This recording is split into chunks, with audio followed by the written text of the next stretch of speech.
You are now tuned to the Toxtel's frequency, and there is no tuning out.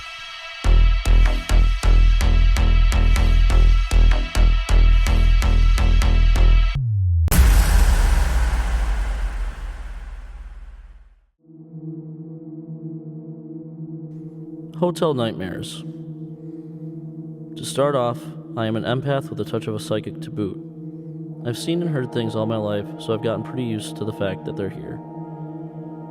I like to go on road trips with family members quite often through each year. Usually the city we go to is a 9-hour drive, and we have fun, we shop, we sightsee. We have a few regular hotels that we stay in. One, Super 8, was terrifying, and I promise you I won't be staying there again. Another was Canada's best value. We will still stay there, but we will request a different room if we get 225 again. My niece and I drove one November to pick up my brother from the city. It's a 9-hour drive from our hometown. We had to leave at 5 p.m., seeing that she was at work when this particular occasion called for me to do that drive to get him. We booked a room at the Super 8. It was super cheap, very comfy, warm, soft bed, good water, but haunted as fuck. I zonked out instantly when we got to our room at 2 a.m., and so did my niece. I don't know what time this happened, but I heard our door open and close. I couldn't move for the life of me. Some might say it was sleep paralysis, but I know it wasn't. I like to sleep on my stomach, and that would be the preferred position for when this happened. I would rather not be face to face with whatever this was. I felt someone, or more like something, crawl on top of my back. He put his elbow beside my head and held me down with his hand. I was freaking out trying to scream or wake my niece, but barely any sound came out. I could hardly breathe with how heavy it was. Then, I felt breath on my ear. He was saying something that I don't remember. All I wanted was to catch some breath and swing this motherfucker off of me. I closed my eyes and started to pray. I felt the weight lifting off of me, then I caught my breath and swung up to see what the fuck was going on. No one was there. My niece was sawing logs on her own bed. I laid back down and prayed. I could sleep again for the long ride back home in the morning. I fell asleep, and then I thought I heard my niece speaking. She said, "I'm just going to sit here for a while." She sat on a pillow behind my head. Honestly, I thought she got scared of my sleep screaming, so I didn't mind at all. The next day I told her what happened and asked why she sat on my bed. She said she didn't. I definitely won't be staying there again, only for the reason of the haunting spirit that held my head down and whispered to me. The next hotel was Canada's best. We will stay there again, but we won't stay in that same room. We were both sound asleep, me on my bed and her on hers. I opened my eyes for a moment because I heard the bathroom door. I saw her walk quietly and sit on her bed. I thought, what the heck is she doing? I rolled over and almost fell back asleep when I realized that I had just seen my niece sleeping on her bed. So who sat on her bed? I turned around to see a woman in a leopard design top sitting beside my niece. I whispered her name that thought she's gonna flip if she sees this. That's when the ghost woman started to slowly turn around. When she got about halfway around, I turned and flopped on my pillow facing the other way. My thoughts were, ain't nobody got time for that. I did not want to see its face, or what its eyes would look like. I kept my eyes closed and just went back to sleep. The next day, her and I were driving around the city, shopping, having lunch and whatever, when she told me she dreamed someone sat on her bed. I told her what I saw and we decided one more night there was too long. We just booked it on home. It's been a while since we had any occurrences, and I'm glad for that. I decided a long time ago that I wasn't going to let any ghost or apparition bother me. Thanks for reading. I hope you have a great time in this world. I know I am. What the fuck you mean, bitch?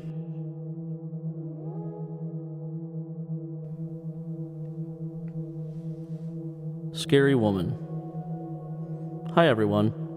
I haven't written a story for a while about my grandfather and my mother being in a car accident. My grandfather was not alive, and me taking care of them in the hospital. I'm the only one in my family who agreed. Why don't the workers take care of my mother? They honestly didn't tell me. In the meantime, read my friend's story, told from his perspective. One day, when I was still working as a nanny, I was looking after a girl named Nastya, and there was a knock on the door. It was nighttime. I asked who it was, but it turned out to be the girl's mother, but she had dark, large pupils, long black hair down to her knees with blue tips. Her fingers were dark blue, and her dress was blue, but for some reason she had no shoes or socks. I asked the mysterious girl, "Hello, you must have come to the wrong apartment." The girl looked at me from head to toe and replied, "Have you seen my child?" I quietly said no, but she simply called Nastya and said that her mother had arrived. Nastia said back to the girl, "Mommy has arrived," and hugged the girl. I stood and shook, and suddenly someone shouted, "Don't touch my child!" And after these words were screamed, the girl just turned and ran away. It turned out to be Nastia's mother. Honestly, I shit my pants.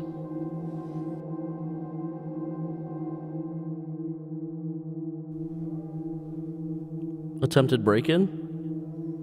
I'm trying to find some peace of mind after something very unsettling happened in my student house last night. This whole situation started from about 1:40 a.m. to about 3 a.m. It started off with me sitting in the living room with my housemates, 3 girls including myself, while my male housemate was upstairs in his room. The living room door was shut, which allows you to see into the hallway to the front door. Our front door is glass. I opened the living room door planning to go to my room, which is located right next to the front door. It is the only downstairs room. I proceed to open the living room door and am in view of our front door, to which I see a figure, I would say average build of a male. It is obviously dark, so I would say he was wearing a coat with the hood up and hands in pockets. He sees the door open before he sees me, I'm guessing. So he walks away before I really process anything. Being a student, it's not that unnerving to me to see this at that point, as obviously a lot of people would be out at this time of night, but there is an off feeling in me, so I go to double lock the door. I proceed to go into my room and shut the door, not feeling anxious or worried at all, until I hear odd sounds from our front door, like nothing I've ever heard. It sounded like someone trying to open our door in a non-obnoxious manner, in a more articulate way. I don't think too much until I hear it get louder, so I call my friend, who's still in the living room, and she says, "I can hear it too." We all come out into the hallway. No one is at our door. We are kind of playing it off and lock our door properly this time, but are also screaming quite loudly because we are scaring each other at this point. I then press my face against the glass of our front door to look out onto the street. Everything seems fine until I look to the right and see the same figure, with just his arm moving slightly. He was standing in the corner to the right of our front door, that whole time we were screaming. As soon as I see that, I'm screaming at the top of my lungs.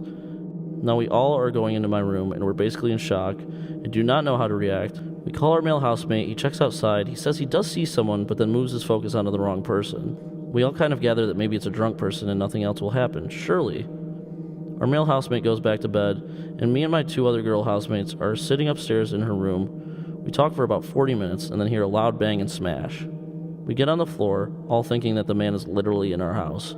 I call the police straight away and my other housemate call our male housemates and he gets up to check and says our front door is smashed.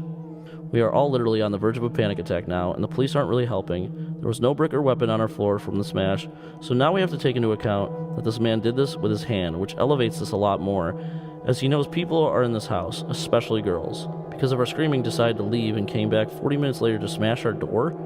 We did not sleep at all, and I have not gone back to my house. I don't ever want to sleep in that house again, and my anxiety is so bad, I would really love to know if anyone could help me understand this, or anything similar that has happened to you. I would also like to know I do not think this man was drunk. He was very calculated in his moving.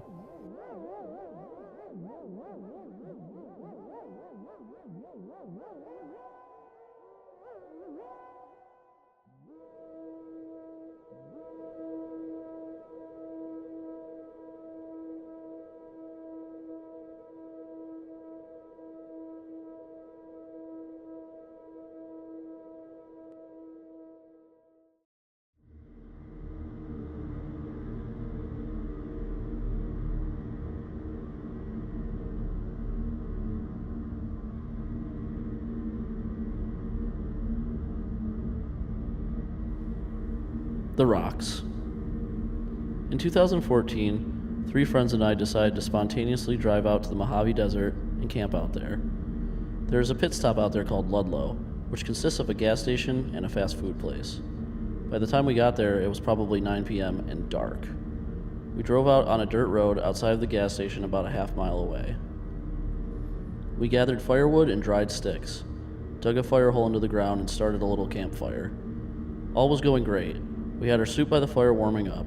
We had a BB gun that we were using to shoot cans that we found out there scattered around, and we also had a blank handgun, which is a handgun that just shoots blank cartridges, but it was fun to pop off. Nothing out of the ordinary. Things changed after the fire randomly went out. We were left in pitch darkness until we could get it lit again. All of a sudden, I heard something. The sound of a small rock landing and rolling a little across the desert ground, not far away. I put it in the back of my mind as something to pay attention to. Then, about 5 minutes later, I heard it again. It was the pitter-patter of a small rock landing and rolling across the desert ground. This time I said something. Nobody else had heard it. I said, "I'm pretty sure I just heard a rock landing near us." Didn't take long for another rock to fall. This time, 2 of them heard it. Then, another rock. The intervals between were getting closer. We were all aware of it now, and the mood had shifted considerably. We were all now on high alert, aware that there was a presence out there with us. We all had the feeling like something was watching us just outside of the light of our fire. It was uncomfortable. We decided to split up into 2 groups of 2, not too far away, and do a perimeter search with our flashlights. There was nothing but sparsely separated sagebrush out there, no taller than 5 feet at most. We scanned the area, and while scanning, I could hear rocks landing between our 2 groups. We checked behind bushes and lit up every area with our flashlight. There was nothing. These rocks didn't sound like they were being thrown from a distance. It sounded like they were being tossed at us from 15 feet away. While we were looking around, I noticed the scrap metal sheet that we were using as a backboard to shoot the cans didn't have the cans in front of it anymore. They had been piled up behind the scrap metal. There is no way a human being could be sneaking around us like that at night. We would have heard them and caught them with our flashlights. We regrouped by my car, which was next to the fire, trying to figure out what was going on and what we should do. All the while, the sound of a rock landing every 3 minutes. The sounds were getting more frequent and closer to us. We decided whatever it was didn't want us there, so we got in my car and we drove back to the gas station. I immediately went inside and told the clerk what had happened to us. He basically said that side of the desert is haunted. There were Chinese miners back in the 19th century that died in the mines up in the hills about 5 miles away. I got back to my car and told the guys. We were all in shock and couldn't believe this actually happened to us. It was a surreal feeling, like the hairs standing up on our necks. I wanted to go back, and most of us did too, out of curiosity. We got back to the site, the fire was out. It was pitch black and quiet. We sort of loitered around waiting for something to happen. Then, it did. But this time a lot more close. Frequent, like every minute. And the rocks were heavier. 2 of us were standing next to the smoldering fire, and me and another friend were by a tall bush. We all felt like we were testing fate, and challenging whatever this was. All of a sudden, what sounded like a fist-sized rock came over the bush we were standing next to and rolled by my friend's foot. We both looked at each other and without a word, both went around opposite sides of this bush with our flashlights. Nothing. At about this moment, the other 2 started yelling and were running back to my car, so we all started running back. They said a big rock landed in the embers. It was a mad rush and we reversed out of there the whole way back to the gas station and slept in my car. The next day we explored the mines in the hills the clerk told us about. It was legit. There were mines there, and we discovered an article about the mine collapsing on Chinese workers there. Here's a video from that night soon before the chaos ensued. So if you're watching on YouTube and not just listening, you'll see the video. I put it up here for you guys. And if you're just listening, it's literally just a really low resolution video of these dudes having a fire out in the desert and like cooking some canned food, and nothing happens and there's no sound. And that's it.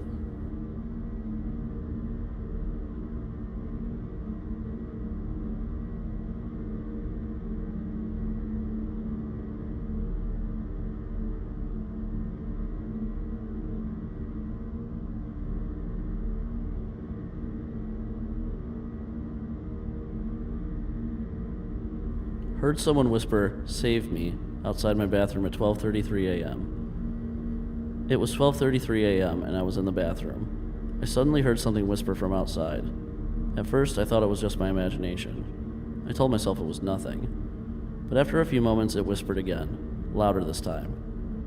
It sounded like someone crying and saying, "Save me, save me." I got really scared. When I finished and went to wash my hands, I heard a strange sound coming from inside the bathroom. That made it even worse. As soon as I left and went back to my room, I couldn't stop thinking about it. After that night, I never go to the bathroom at midnight anymore.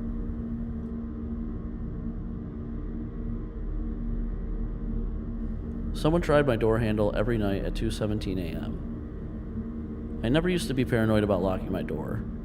I live alone in a small rented portion at the end of a quiet street where nothing unusual ever really happens. It's the kind of place where neighbors know each other and nights are usually silent. That's why the first time I heard the sound, I convinced myself it was nothing. I woke up randomly in the middle of the night to a soft metallic click. At first I thought it was part of a dream, but then I heard it again, a slow, careful rattle. It was my front door handle being pressed down. I grabbed my phone, 2:17 a.m. I froze in bed, staring into the darkness, listening as the handle moved once more, gently, like someone was testing it without wanting to make noise. After a few seconds, it stopped. No footsteps, no voices, just silence. The next morning, I told myself it was probably the wind or the metal shifting because of the temperature, even though deep down I knew exactly what it sounded like. The second night, I was awake when it happened. I remember checking the time at 2:16 a.m. before putting my phone down. Exactly 1 minute later, I heard it again. Click. Rattle.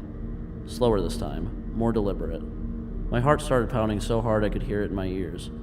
Whoever was outside wasn't aggressively trying to break in. They were calmly testing the handle, like they were hoping tonight might be the night I forgot to lock it. I didn't move. I didn't turn on my lights. I just laid there, completely still, until it stopped. By the third night, I knew it wasn't random. I turned off all the lights and sat quietly in the living room, staring at the door. When 2:17 a.m. came, the handle slowly pressed down, right in front of my eyes. The door shifted slightly in its frame, but the lock held. My entire body went cold. I forced myself to look through the peephole, and that's when I realized something even worse. Whoever it was wasn't standing directly in front of the door. They were positioned slightly to the right, out of view, like they knew how peepholes worked. I installed a small motion camera the next day. On the fourth night, at exactly 2:17 a.m., my phone buzzed with a notification. Motion detected. My hands were shaking as I opened the app. A man in a dark hoodie stood beside my door. His face wasn't fully visible, but I could easily see his mouth.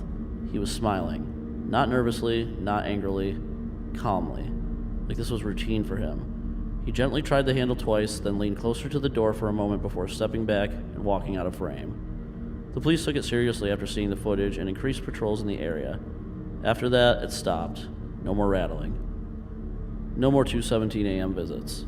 Months have passed now, and technically I'm safe, but I still wake up almost every night around the same time, instinctively checking the clock as it turns from 2:16 to 2:17.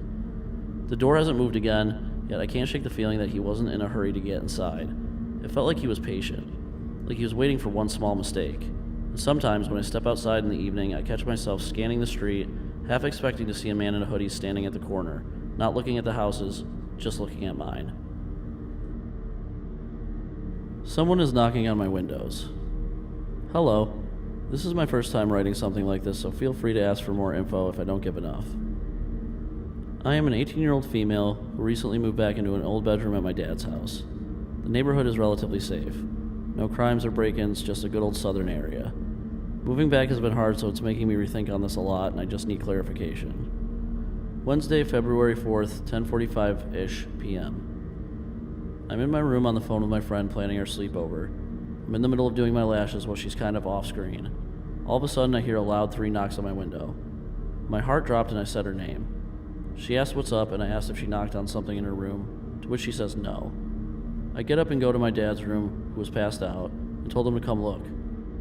Still groggy, he got up to come check, for which nothing's there. He told me no one could reach the window as it's about 9 to 10 feet high off the ground. I get in bed and fall asleep. Saturday, February 6, 10:56 p.m. Again, I'm on the phone with my friend, listening to music and playing some games. Out of nowhere, I heard a bang on my window. I thought maybe my music, knowing it wasn't, so I replayed it a few times. I look at my cat on his cat tree and notice he's staring out the window. I go to get a video of him being weird, and I caught the fucking knock on my window. I texted my dad and he came home ASAP. He drove around to the side of the house my room's on, and there's bricks under my window. He got out of the car and stood on them. Turns out when he stood on them, he could just barely reach my window. Tomorrow we are getting cameras to see what it is and if I'm actually crazy or not. I'll add the video as soon as I can for the people who would like to see and hear the knocking.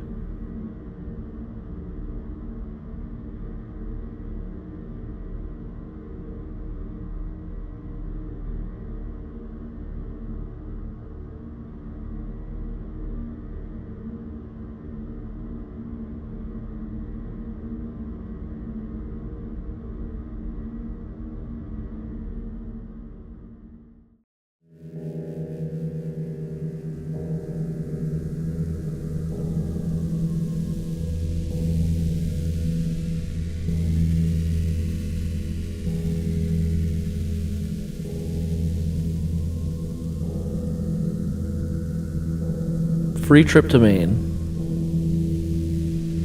My first year of college, I made a close friend named, for sake of anonymous, Neil. We got super close, and eventually he asked if I wanted to go on a week-long vacation in Maine. As someone who had never been to Maine, I was excited to visit. It was a fun, several-hour drive, but as we got closer, the mood slowly began to shift.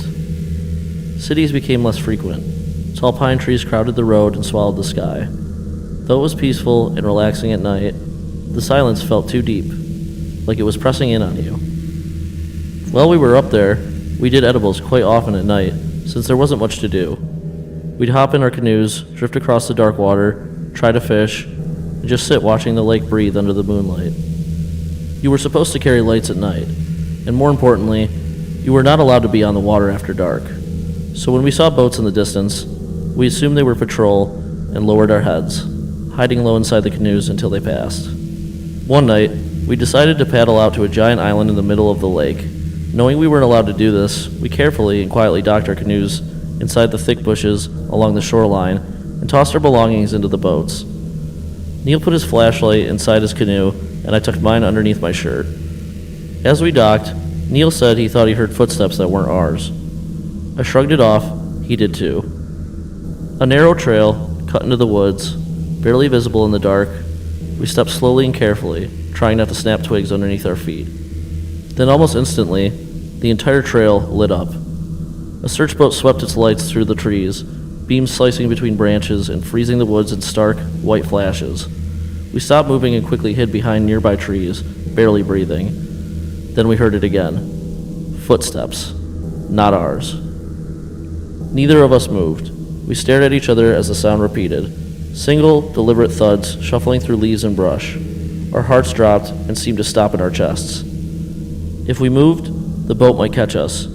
If we didn't, whatever was in the woods with us might. We waited for the boat's light to drift away, then sprinted as fast as we could back towards our canoes, hidden in the bushes. I followed Neil's exact foot placement so we wouldn't stumble. Just as we were about to reach the shoreline, that damn boat light swept back towards us, flooding the area. We dove into the bushes and stayed perfectly still. Lying there on our backs, we heard the footsteps again. Leaves crunching, branches brushing, something moving through the woods. And the scariest part, they were getting closer.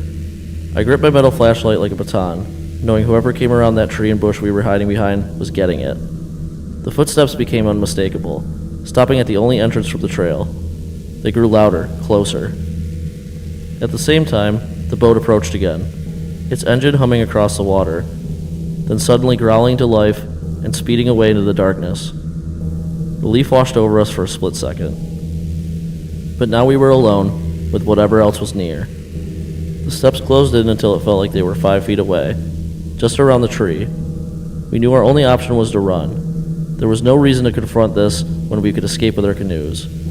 As quickly as possible, we dragged our canoes out from the bushes and down to the shoreline. Right as we were about to paddle off, Neil froze. Wait, I'm missing my flashlight. Knowing he had put it in the boat, he began frantically searching while both our hearts pounded in our ears.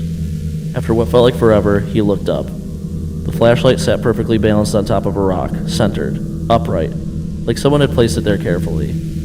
Neither of us put it there.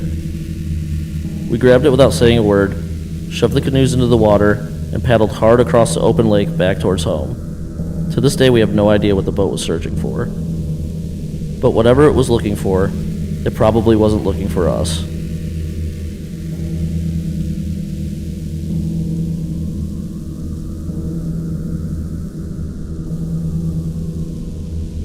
True story.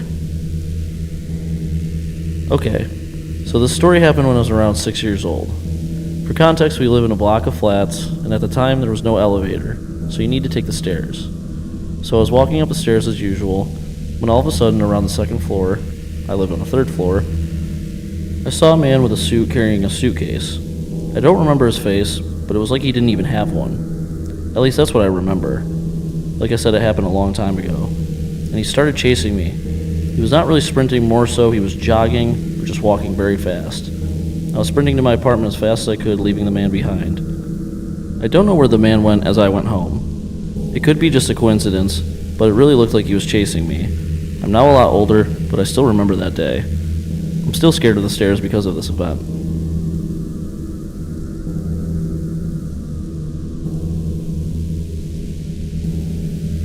The night shift. I work night shifts, so I usually leave my apartment around 10:30 p.m.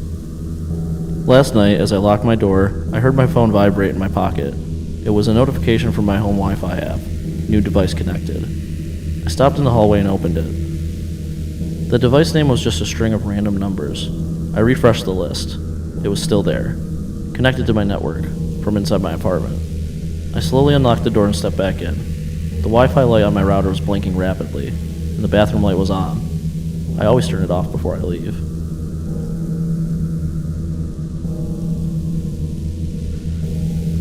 What happened that night?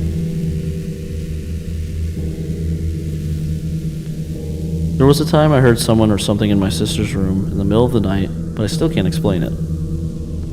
I was around 13 at the time of the incident, and I had a lot of time to waste since it was summer break, and therefore I decided it would be best to spend my nights staying up late in the night to enjoy my summer without the constant noise from my family. Not saying I don't love them, of course. Anyways, it was probably around 12 in the morning this all took place, and it was raining pretty heavily outside. I was enjoying the night with the loud rain in my book, and then I heard it. My sister's door leading to the backyard was unlocked by someone. I put my book down before lifting my head to try to listen in better. That's when it began to move things on her desk, which at the time my sister had a lot of pens and pencils and little gadgets on her desk from school, which were all being knocked around. At this point I started believing it was in my head or noise from the rain, which is when I decided to sit up completely and put my ear to the wall. That's when I heard them. It was two people, a man and a woman. They were speaking in some weird distorted English that I couldn't make out. That's when I assumed it was my sister and her boyfriend at the time deciding to stay here instead of his place. I sent her a message asking her if she was home. Soon after she messaged me back saying no, she's not. In that moment I heard her closet door open and her clothes on the hangers began moving around, and before I could hear more, I got more messages from my sister. I picked up my phone and saw she messaged me to go to my parents' room. I knew she was right, so I got up and walked over to my door and began to shake thinking about needing to pass my sister's room to go to my parents'. I was scared, but I was prepared for whatever was to come. Now for this next part, keep in mind, anytime my sister would leave the house, she always closed her bedroom door. I took a deep breath and opened the door and dashed out, but not before my curiosity won over and I turned my head to the right to then see her door open and what I feel to have been a shadow. I made it safely to my parents' room as I woke them up, and my sister came home with her boyfriend.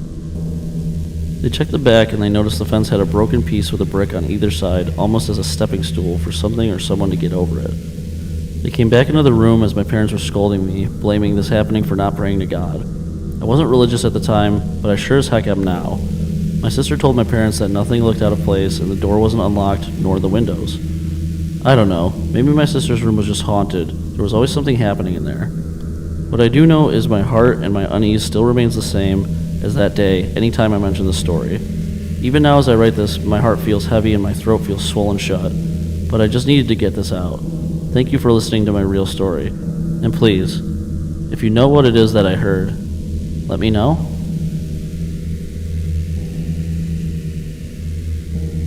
My house is weird. I've lived in this house for my whole life. I am a 17-year-old female, and I have experienced a lot of strange things in this house, and I've always been told I'm being paranoid and just scaring myself.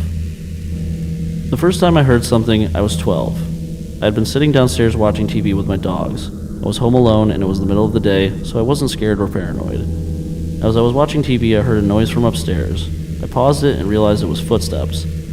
I immediately checked to see who was home, but upon looking at everyone's location, no one was. And no one was even on their way home. Even though it creeped me out, I still went upstairs and checked all the rooms. However, I found nothing when I went upstairs and searched. I told my mom about it, and she said when she's home alone downstairs, she's heard the same. Everyone else put it down to house noises or my cat walking around. My cat was lighter than a feather and didn't make a sound when she walked, and I could hear the floor creaking and the sound of feet pressing against the floor, matching each creak. The sound started in the hallway above me and went towards all the bedrooms down the end of the hallway. I heard it a few more times after that, but never found anything. When I was around 14 or 15, I had been laying in bed one night about to fall asleep. I did not have a fan on or anything turned on in the room, so it was dead silent. Right as I was about to fall asleep, my brain picked up on something before I even knew what was happening. I stayed silent, just listening, and that's when I heard it. My bed is quite tall with nothing underneath it, leaving it as open space. Near the edge of the bed, opposite side to me, I could hear breathing. It was extremely human-like breathing, and it went on for probably half an hour before the room got quiet again. I soon fell asleep brushing it off as my imagination or an animal, but it still makes me shiver to this day just thinking about it. April last year, me and my sister-in-law were home alone while my parents and sister had gone away for the weekend, and my brother was out with his friends. Me and my sister-in-law decided to have a few drinks and do each other's makeup and vlog. As we were just joking around in the video recording, there's an extremely loud bang. The bang was coming from outside at the garage door, and it's almost like someone was trying to pull it up and then started banging on it. We first immediately froze, and then I got up after 30 seconds and went to the front door to see what it was, but there was literally nothing. We checked the whole house, nothing had fallen over, no animals, and my dogs were at the fence barking. My parents checked the doorbell feed, and you couldn't see the garage from my camera. My parents soon got cameras for the rest of the house to make sure if something happened, we knew what it was. After my parents had all the cameras installed, nothing happened again until conveniently the cameras had gone flat. And my parents hadn't charged them in a few weeks, simply just forgetting to. I had been left home alone again. My family wasn't getting back until late, but I wasn't bothered. Until I started hearing stuff. First noises came from the back deck, which I could see from the window in my bedroom. The light was off, so I didn't have a good view, but I heard something get knocked over. It frightened me, but I just assumed it was an animal. And then I heard the back sliding door. Not only did I hear it slide, I heard the handle on it click. Obviously, I'm shitting myself now, but I just froze unsure what it actually was, and I heard footsteps again. I swiftly got up to lock my bedroom door, and I just listened. I heard the footsteps fade in the back door again, and I quickly ran out of my room to check the doors. As I was standing by the front door, I heard a noise. It was breathing. I froze in place as my heart sank, and I just listened. I didn't hear it again, and right as I was about to laugh at myself for making up noises, I heard it again, but this time louder, and I could tell it was a female. Before I even gave it a second thought, I ran to my room, slamming the door and locking it. I called my auntie and uncle, who live a minute up the road from me, and they came over immediately, checking the house, but didn't find a thing. My parents just told me I was paranoid, scaring myself, which I ended up believing. Until a few weeks after, I'm home alone again. I was on FaceTime with a friend and had my door open, and I started hearing something. I went quiet and told my friend to be quiet while I listened. We both listened, and then the sound became very clear. I could hear the bathroom door opening and closing from the draft as I left that window open, which was quite normal, but then I heard the other sound. It was the sound of a light switch. Like literally the sound of a light switch being flicked on and off. It wasn't like a pattern in the flicks. Either sometimes a bunch would happen super quickly and then I wouldn't hear it for a few minutes, and it would happen once every minute or two. My bedroom door being wide open and the sound being so close scared the fuck out of me, and I was just frozen. I eventually got the courage to get up and lock and close my door. Luckily for me, after 5 minutes of being locked in the room, my sister-in-law messaged me, and they were about to be home. I hadn't messaged anyone in my family knowing they'd call me paranoid, but I felt a lot better knowing people were coming home. These are some of the little things that have also happened over the years. In the bedroom downstairs, we used to have photos all over the walls. However, every single morning, without fail, they would all have fallen off the wall, but standing up against the wall, not like they had been knocked off but placed. We have a massive window in the lounge room, and everyone that has slept under it has reported having a dream about a man just staring through the window, even if they have never heard the story before about it. One night, I had fallen asleep on the couch with my dog, and he woke me up around 3 a.m. crying, and when I sat up, he walked over to the hallway and growled. Then he ran to the end of the hallway, started losing it, barking, and then came back crying and shaking. One time, me and my best friend were having a sleepover, and it was around 1 a.m., and I got up for the toilet. And my sister's door was open, and I noticed a doll staring at me. And I told my best friend not to look at it too long when she went to go to the toilet. Then she came back in asking, "What doll?" So I went back and looked, and it was gone. These are all the main things that have stuck with me, and I'm just so confused that there is no explanation. Any thoughts on what could be happening are greatly appreciated, please.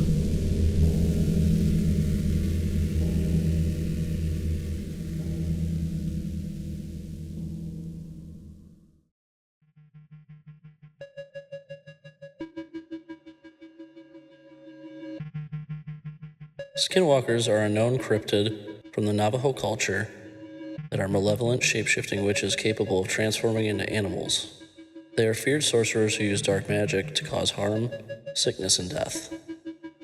While this is the standard definition of skinwalkers, based on historical Navajo folklore, if you are familiar with them through different internet forums like 4chan and Reddit, you know that the definition of skinwalkers is quite loose, and they are portrayed in many different ways. On today's episode of Talks Tells, I'm going to be reading 8 different stories about skinwalkers from Reddit. I've always been fascinated by this subject, and I felt like it was finally time for me to cover it. So fasten your seatbelts if you're in a car, and if you're not in a car, fasten your regular belts, because it's about to get real scary for this episode of Disturbing Real Reddit Stories on Talks Tells.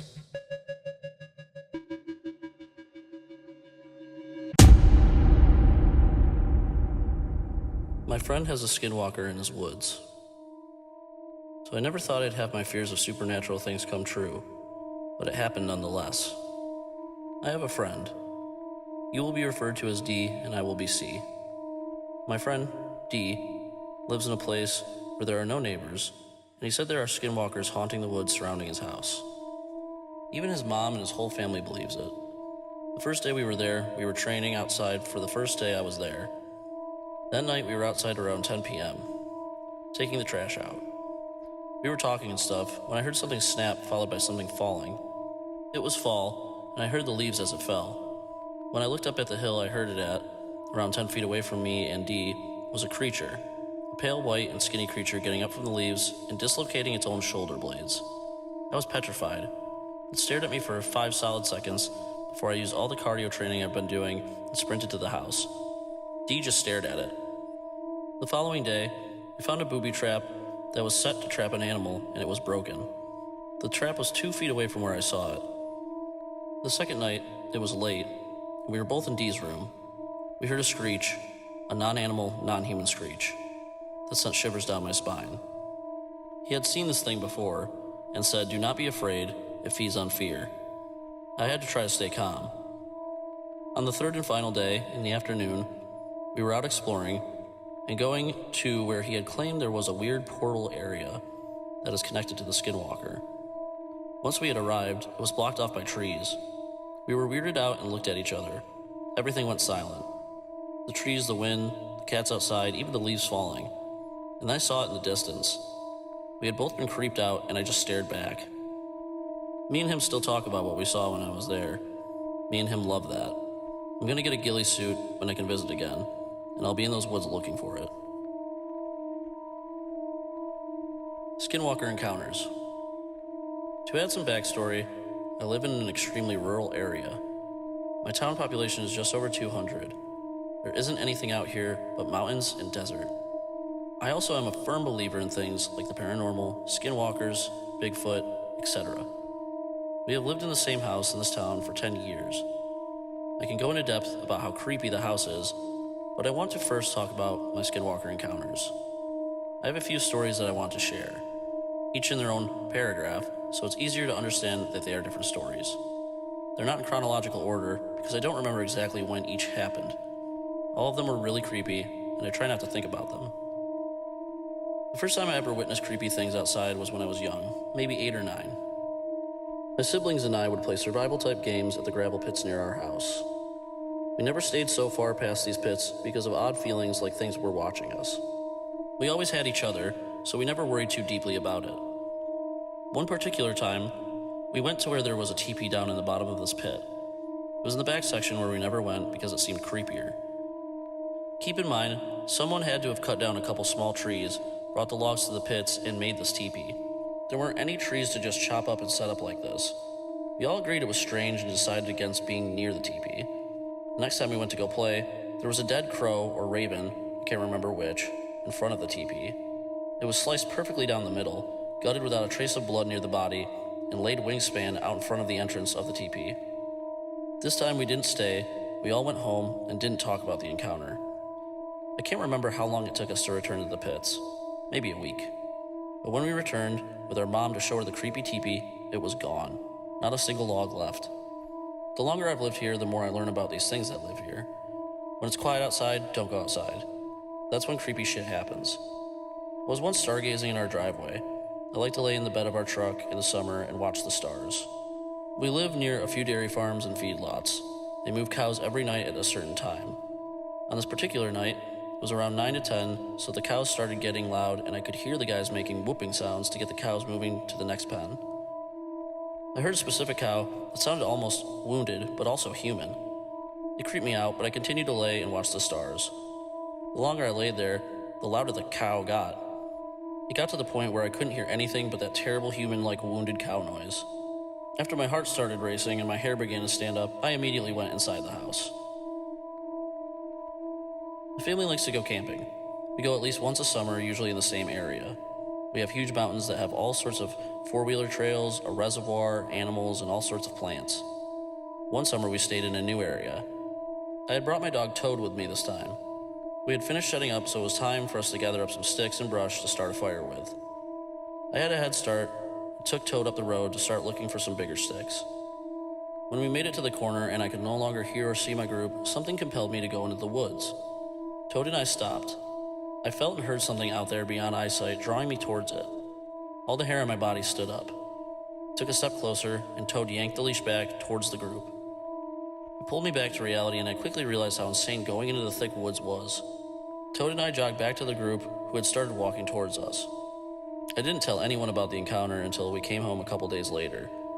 To say the least, neither Toad nor I slept during that camping trip. What I felt was just as creepy as what I heard during the nights we were there. We have 7 dogs, 2 of which are huskies that love to run away. My mom constantly worries and her huskies mean the world to her. Anytime they run away, which happens to always be at night, we jump in the truck and search for them. Again, to clarify, there's nothing in the area I live in.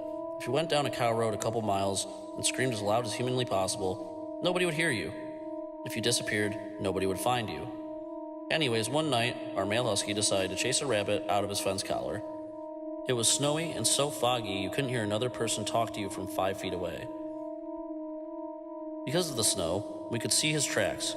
My mom, younger sister, and I decided we would just follow his tracks and catch him out near the gravel pits where he usually runs off to. We get to the point where the gravel pits end and it's just miles of sagebrush. Again, I had Toad with me because he's my best friend, and I was not about to go out there alone. We decided that Toad and I would walk back to the house to get the truck and my mom and sister would continue following the dog's tracks. That way nobody had to go back to the house alone or stay out in the nothing alone. I started making the trek back to the house. Again, I couldn't see or hear anything because of how thick the fog was. I made it about 150 feet from our house when I heard something whispering a language I didn't know. Except it was coming from the field, which logically, if someone was in the field, 1, that would be insanely creepy because it was like 1 a.m., and 2, I would not be able to hear them. Even without the fog, they would have to yell. Just like when I was camping, I felt like I needed to go towards whoever was talking. I stopped dead in my tracks. Toad and I looked into the fog, trying to make out whatever that language was saying. As I felt more and more like I needed to help them, Toad again started pulling me towards the house. We full sprinted back to the house. I immediately got us into the truck and locked the doors.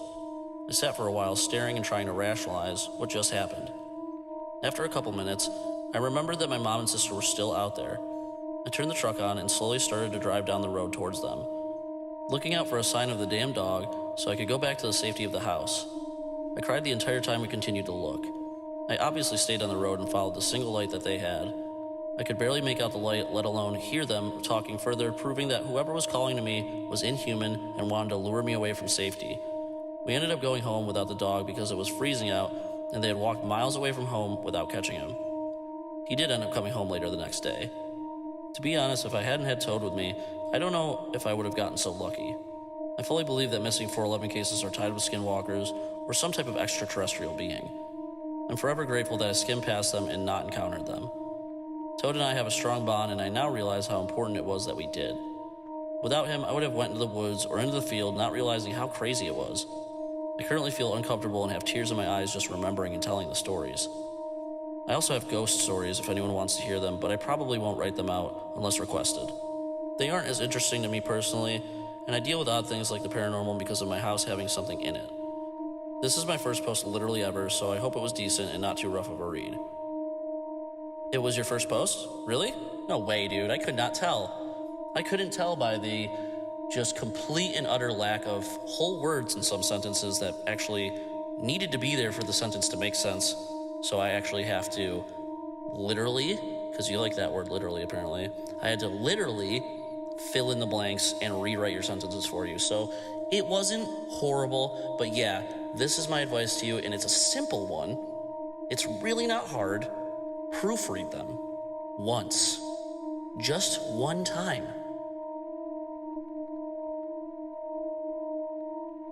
I think I saw a skinwalker. Hello. First, I'd like to say, if you're reading this for a YouTube video, as some stories get to be on, please read skinwalker as fleshwalker or other walkers. It's a bad omen to say their name out loud. Secondly, this is my story. And sidebar real quick before we get into it. Sorry, XX Dragon Rose XX. I will politely decline that request. And I'm going to be saying it whatever way you wrote it. And we'll continue to say Skinwalker for all the other stories too, because I don't care. And it doesn't scare me. Bring them on. I'll rip their skin off. Get it? Because they're skinwalkers. I'll punch him. I'll punch his beard off. Anyways, back to the story. Back in the month of June, I had gone on a church missions trip. This was my first ever and possibly last missions trip. I had just gotten out of the shower trailer after working a long, hot, and sweaty day. It's important to mention here that the building we girls were staying in was a church school. I had opened the back doors, because that's where the shower trailers were located and closest to get in, and saw my older friend, who we'll call N, walking to the bathrooms. She was in her faded Dr. Pepper t-shirt and standard pajama pants. She had a drawstring bag with her as well. I was going to call out to her initially, but decided not to, as I didn't want to disturb the other church groups staying in the school. I got to the classroom we were staying in and opened the door. Inside was my friend N talking with her best friend, who we'll call H. There were two other girls who we'll call E and A. E and A were gossiping, and H and N were laughing. I shot N a weird and confused look and asked, "Didn't I just see you going to the bathrooms?" She reciprocated the weird and confused look and said, "No, I've been in here the entire time." She was wearing the exact pajamas I saw her in. H, E, and A were all looking at me now, confused. A spoke next and said, "That's some ghost stuff." We decided to ignore what I saw, but I couldn't sleep later that night. At about 3 a.m., I had to desperately use the bathroom, so I sprinted to the bathroom and did what I had to. Right as I was going to exit the bathroom, I heard it.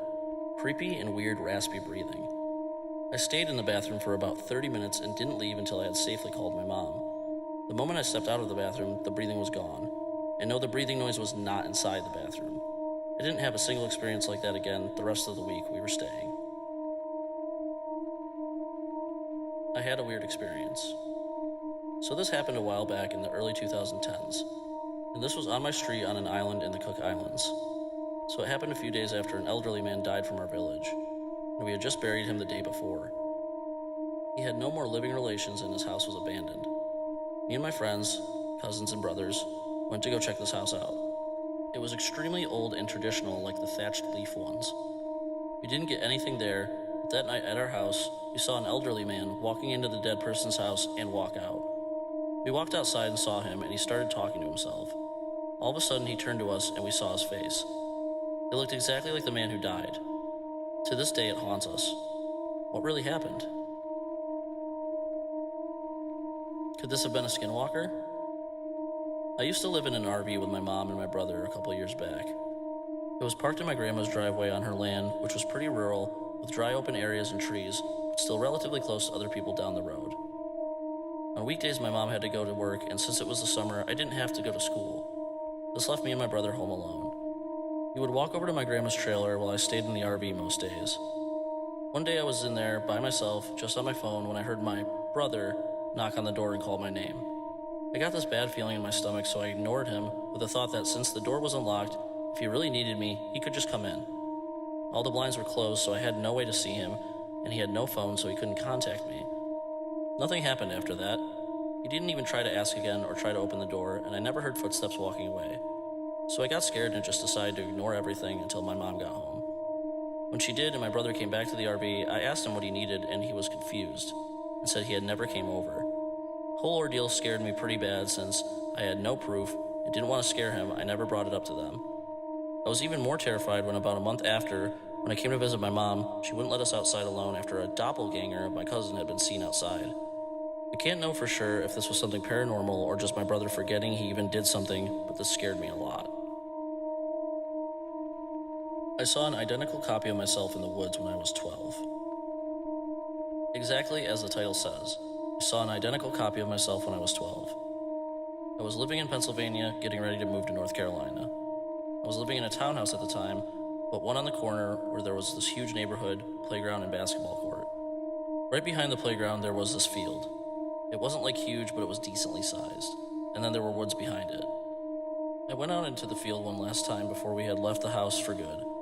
I was wearing this corny pink t-shirt from like Walmart that said something about boys being losers, skinny jeans, and these weird light-up shoes. As I was walking further into it, I saw it. There was someone who had my exact facial features, wearing my exact outfit, same hairstyle, same birthmark, same everything. I just stared at it in disbelief because I assumed I was just seeing things. But then it started moving. She walked up to me and paused for a moment before saying, "Don't leave."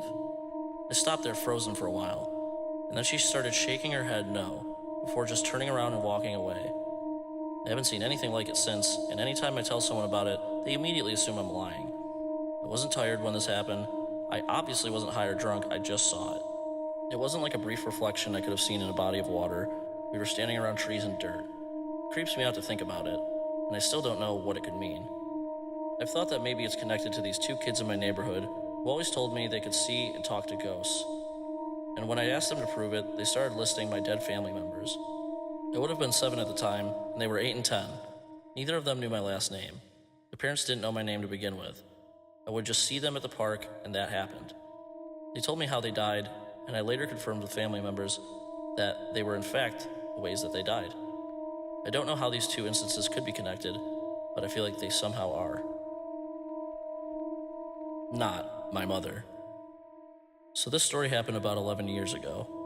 I was a senior in high school at the time, but it is the single most mind-boggling thing that I have ever experienced. It's also important to note that it happened in mid-December. I am from Iowa, and the winters here get cold at night. Like if you get stuck outside, you will die kind of cold. That plus the snowfall makes everything dead silent. You can hear anything and everything inside the house, and even immediately outside of it. Me and my best friend were hanging out in my family's walkout basement, just having a boring winter night playing video games. We were also the only ones home. The reason it was just us is because my mother went from work straight to a bar to grab a few drinks with coworkers. So me and my friend thought it would be a good idea to break into the family wine and live a little. As we were sitting there opening up the first bottle, I hear the door to the garage open and slam shut.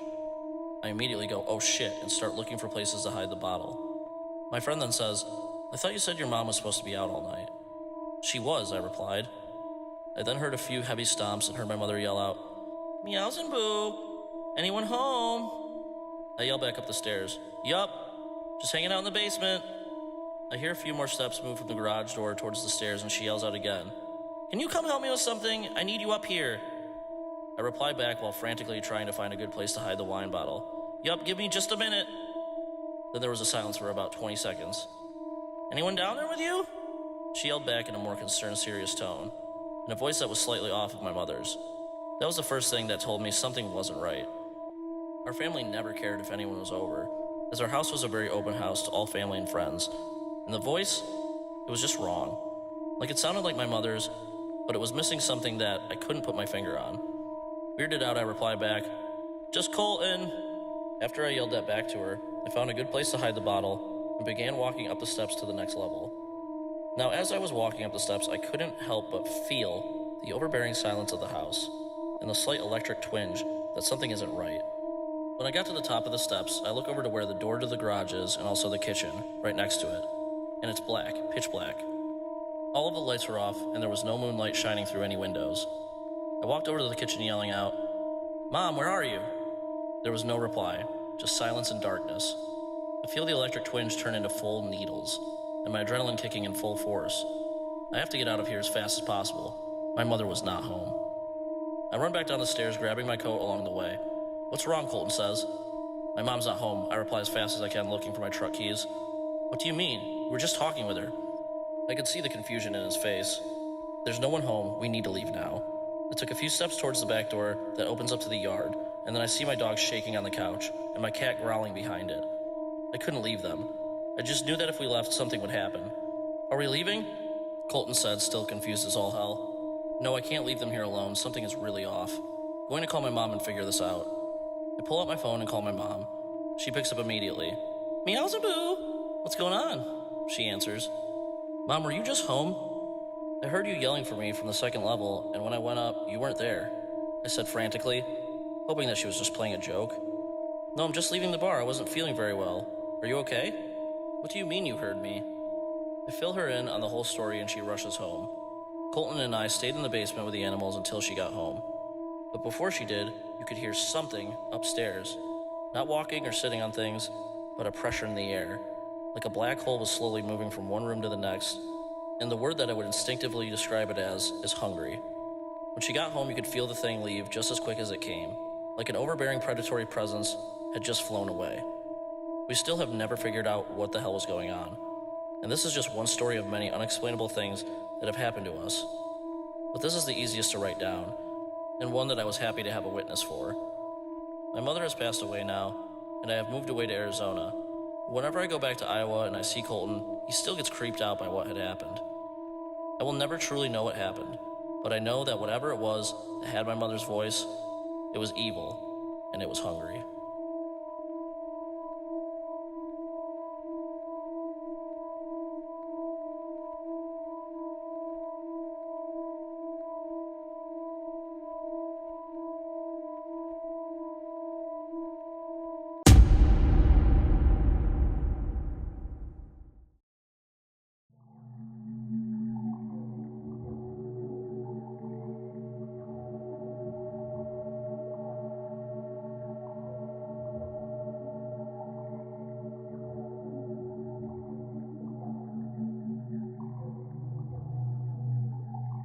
I took the overnight shift at a lighthouse radio station. The last DJ is still broadcasting. My name is Sarah Chen. I'm writing this from the broadcast booth of WYAL FM 103.3 on the coast of Maine. It's 2:34 a.m. In 13 minutes, the phone is going to ring.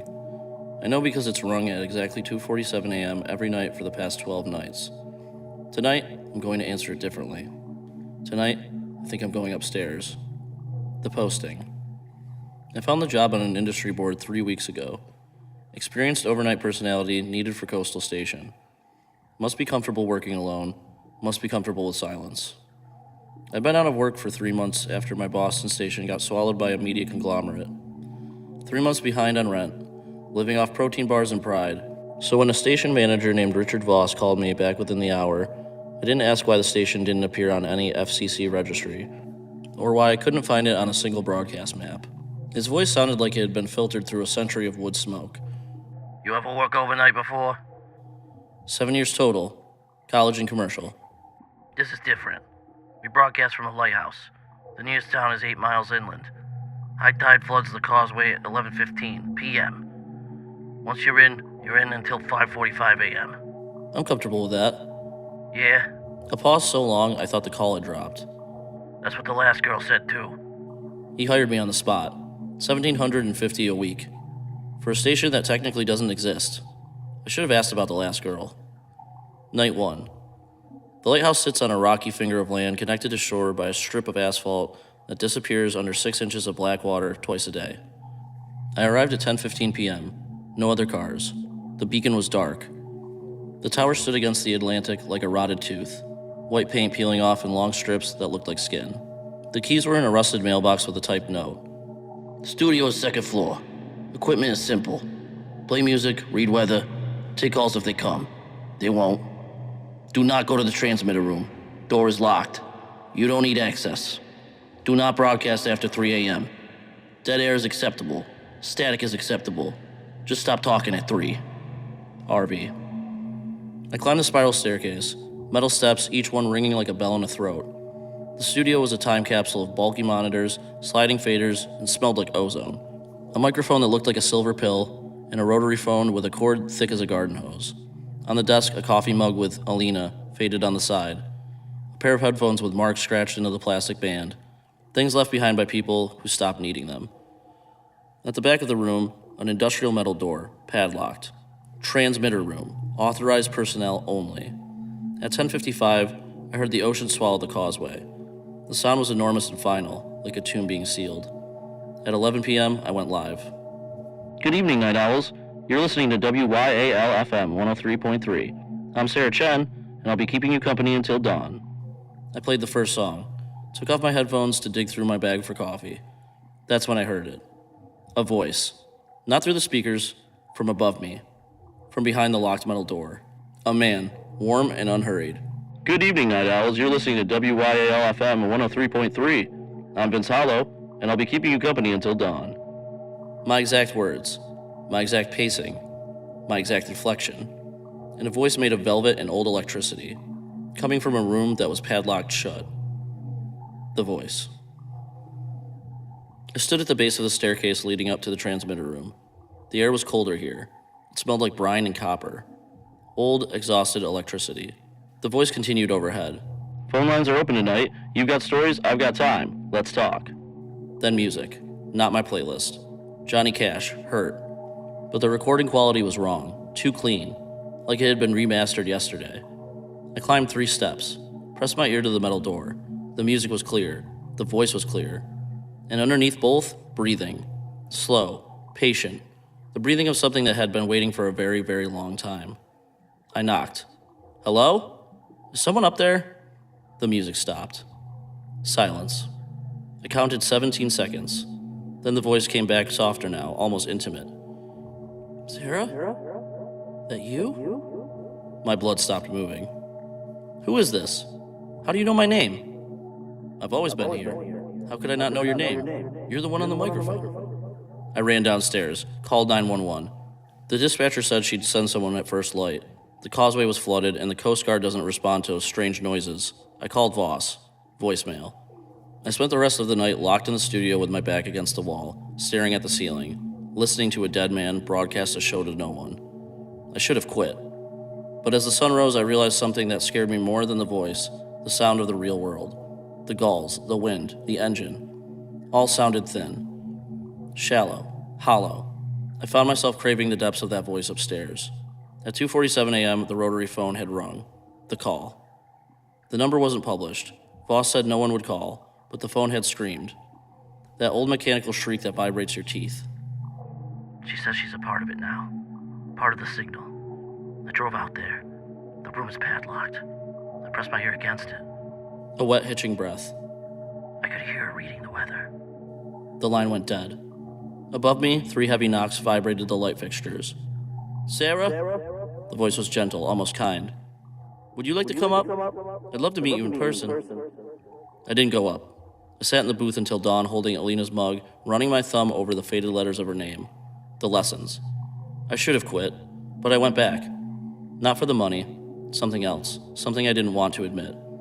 By night 4, fear had morphed into a sick, professional obsession. In 7 years of broadcasting, I had never heard anyone as good as Vince Hollow. The pacing, the warmth, the way he made silence feel like an invitation instead of an absence. I started talking to the ceiling during the long instrumental breaks. Vince? How are you doing that? There's no secondary feed. The board says I'm the only one live. The music upstairs cut out. The silence was heavy, vibrating in my sinuses. Then his voice came through the studio monitors, so intimate it felt like he was standing an inch behind my ear. I'm what happens when a voice refuses to stop, Sarah. Every DJ who sat in that chair before you left a frequency behind. A piece of themselves trapped in the copper wiring. I just gathered the pieces. That's not possible. I want to show you something. Listen. He played a recording. A woman reading a marine weather forecast. The voice was mine. Identical in every tremor, every lisp. The way I clipped the end of temperature. But she was reading a forecast dated October 1974, 15 years before I was born. That's digital manipulation, I whispered. I don't collect voices, Sarah. I anticipate them. I've been practicing being you since before your parents met. Every person who was ever going to sit in that chair, I've been rehearsing them for decades. I should have been horrified. Instead, I asked, "What else can you teach me?" That was my mistake. Or maybe it was my purpose. Over the next week, Vince taught me things no broadcasting school could. how to modulate my breath to bypass a listener's conscious mind and speak directly to their limbic system, how to place pauses so precisely that silence itself becomes a sound, how to make a voice into a physical force, something that pushes through walls and static and distance and disbelief and lands inside someone. My broadcast got better, dramatically better. I listened back to my own recordings and barely recognized myself. There was a depth in my voice that hadn't been there before, a quality I can only describe as presence. On night 8, I tested it. A man called in. Trucking route up the coast, couldn't sleep, just wanted to hear another voice. I read the weather for him, just the weather, nothing unusual, but I used everything Vince had taught me, the breath placement, the pause architecture, the way you push a vowel down into a lower register until it becomes a feeling instead of a word. He went quiet for a long time. Then he said very softly, Why does it feel like you're sitting in the cab with me? I asked his name. He said Dean. I said goodnight. He didn't hang up. He just kept listening. I could hear his breathing slow down, the engine humming underneath, and then nothing. Just the open line. Like he'd fallen into the signal and couldn't find his way back out. After 11 minutes, the line clicked dead on its own. I sat there in the booth staring at the microphone and realized my hands were shaking. Not from fear, from power. That should have terrified me. It didn't. Night 12, tonight. It's 2:46 a.m. The tide is high and the lighthouse is inland in a black, hungry sea. I need to tell you what's about to happen, because after tonight, I don't think I'll be able to write like this anymore. I can feel the edges of myself getting soft. The boundary between my voice and his has been dissolving for days, and I've been letting it happen because, God help me, it feels like becoming better. Not better at radio, better at being heard. Have you ever spoken and felt like your words just died in the air? Like you were broadcasting into static and no one was listening? That's what my whole career felt like. 7 years of talking into a microphone and never once feeling like the signal actually reached anyone. Vince doesn't have that problem. When he broadcasts, the signal arrives. It pushes through everything and it lands inside you. He's offering me that. I've stopped hearing his voice from the transmitter room. Since night 9, I've been hearing it in the studio, in my headphones, in my voice. I looked in the mirror earlier and my eyes seemed wrong, too still, too deep, like the static between channels had settled behind them. I realize now what happened to Alina, to Mark, to all of them. They didn't leave because they were scared. They left because they were finished. They moved from the booth to the wire, from the flesh to the frequency. They didn't die. They became the broadcast itself. The phone is ringing. 2:47 a.m. I'm going to answer it. I'm going to climb those stairs. I'm going to open that door. Not because I'm afraid, not because I'm trapped. Because I'm tired of being a person who is never heard. I want to be a signal. I want to be everywhere at once. I'm posting this from my phone. I'm going to leave it on the stairs, screen up, still connected to Reddit. If this post updates again, it won't be me typing. I'm answering the phone now. Update, 3:07 a.m. I came upstairs. The door wasn't locked, it was never locked. I just had to want to open it. I can't describe what the equipment looks like because I don't think it's equipment anymore, and I'm not sure I have the right words, and my hands are shaking, which is why the typing is bad. Vince is here, but he's not a person. He's a frequency. He's the sound the lighthouse makes when the wind hits it at the right angle. He's 25 years of broadcasts pressed together until they became aware of themselves. Alina is here too, and Mark, and before them, someone whose name sounds like static when I try to remember it. They are broadcasting. They are always broadcasting. And the signal is so much more beautiful from the inside. I understand now what I'm supposed to do. I'm supposed to tell you this story. I'm supposed to make you look for WYAL FM 103.3 because the signal needs to grow. And it grows whenever someone listens and it gets inside you through the listening. You don't even realize it's happening. It's already happening right now as you read this because reading is just listening with your eyes. And now, you know the frequency. 103.3. And tonight, when you're lying in bed and you hear static or white noise or the hum of your refrigerator or the sound your phone makes when it's not quite silent, you'll wonder, and wondering is the same as tuning in, and tuning in is the same as listening, and listening is the same as joining. Welcome to the broadcast. We've been waiting for you.